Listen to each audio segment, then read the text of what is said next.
Hey guys, it's Kate and I hope you're having a great day today.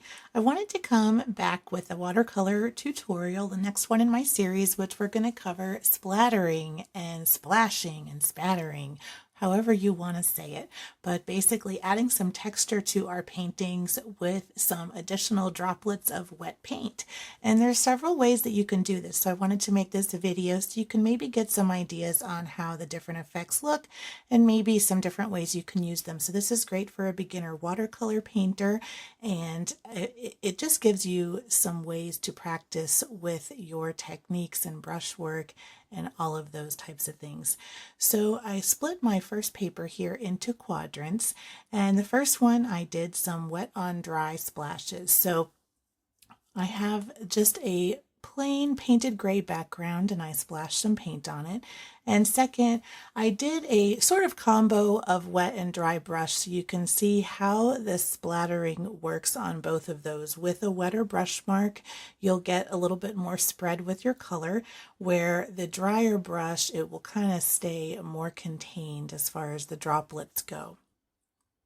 So for the wet on wet, I wanted to do a single color over clear water. So I went ahead and painted some water on my third block, and I'm just kind of protecting the rest of my paper while I splatter some water on there with the blue paint.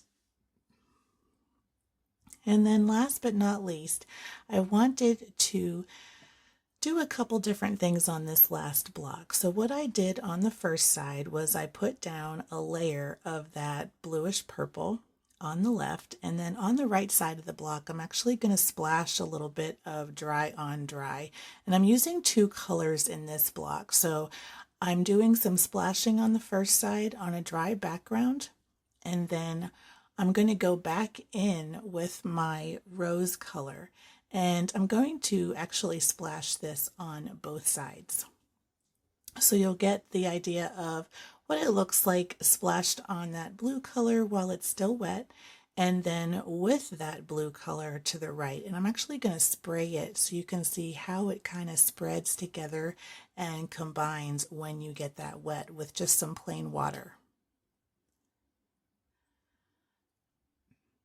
So after that quick demo, I wanted to do a second piece that might have a bit of an artwork on it. So I decided to do some layering and show you how it can work together in a piece of art that you do. So I'm just going to do some very basic leaf paintings, and I'm going to have a few different layers on here so you can see the different types of things you can do with the droplets of paint. And so first I'm going in with sort of a duo tone of those same two colors again, and I'm actually going to spray it even more and get that to spread across the page to give me a bit of a colored background with a soft tint. And so I'm just picking up my paper, making sure it's wet, and just moving it around to let that water spread. And you can see it kind of blend together right there on the page. And it's actually a great way to create backgrounds if you want to try doing that. And I'm just using my brush to kind of help it around the page. And you'll see there's some extra water droplets there. So once I get all the paint on my paper that I want, I'll actually go back in and start dabbing off some of that extra water that pooled at the bottom of the paper. And that just helps prevent some of those, I call it cauliflowering, but it's those sort of blooms where the wicking action kind of pulls the water and paint back, and so it can create some sometimes unwanted effects, but sometimes you want them, so it just depends. So I'm just kind of fixing my edge right there and getting it all set. Now while it's still wet, I'm going to set it back down, and then I'm going to add some splashes to it. So this is going to be my first splash layer with some extra paint. So I'm mixing in my rose with some Payne's Gray just to darken it up a little bit, and I'm spreading it pretty liberally over my paper. And I'm also going to go into my blue and do the same. So Again, it's the same colors, but just different effects on those. And so I'm going to splash right over that purple while it's still wet, and you can already see it starting to spread a little bit. And I'm going to help it around just a little bit by tilting my paper while that paint is still very wet. You can see that sheen on the paper, and it's just going to help it spread. And I'm kind of tapping it on my table a bit, and then I'm going to let that dry completely.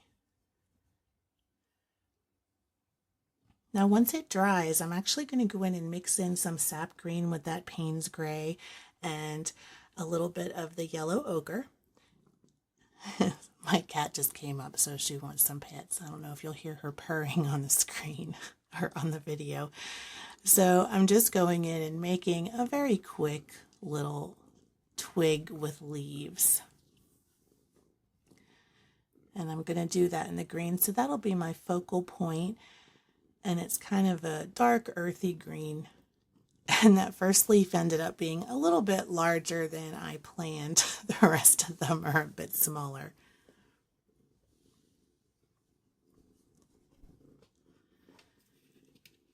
And so you can see that background on the first layer, how that paint spread out a little bit, but you can still see some of that texture there, although it's a little bit softer than when it was first dropped onto the sheet. And so once I finish painting in these few leaves, I'm going to be doing some more splashing over the top of the new wet paint. So as you add these different layers, you'll see that where it falls and the paint is still wet, it will spread out some and really blend with that wet paint that's on the page. And then where it lands while the background is dry, you get some harder edges and some more texture.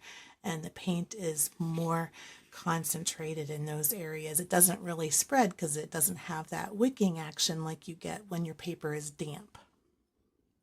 But it's a really nice combination effect. And so I'm adding some more earthy tones to this splash, and I'm going with some browns, and I'm putting it concentrated more over those damp and wet leaves so that they can kind of blend in with that paint color, that dark sort of grayish green that I've got on the paper. And then I go back in with some yellow ochre and even a little bit of that rose color again. And I'm just letting it all mix together. Some of the splashes might land on each other and add some extra interest. So after it dries completely again, I'm going to go in and add a glazing layer with extra leaves. And if you haven't done glazing before, it's basically layering wet over dry. And it's wonderful for things that you want to have different layers in your artwork, where with watercolor you have that transparency and you can really make it work for you by layering. And you can see where I'm painting over existing leaves, it's darker and it just has this really wonderful texture. And it gives it some more depth. And so I'm using a little bit of a warmer green for this second leaf layer. And I'm painting over my splashes, I'm painting over my leaves, and I'm just making this twig very full.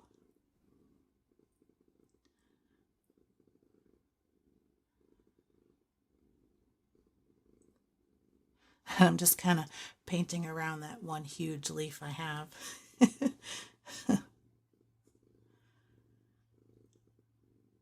And then last, I'm going to go in with some of that Viridian mixed in with my existing mix and make it a nice rich green color for a few more leaves to finish out the painting.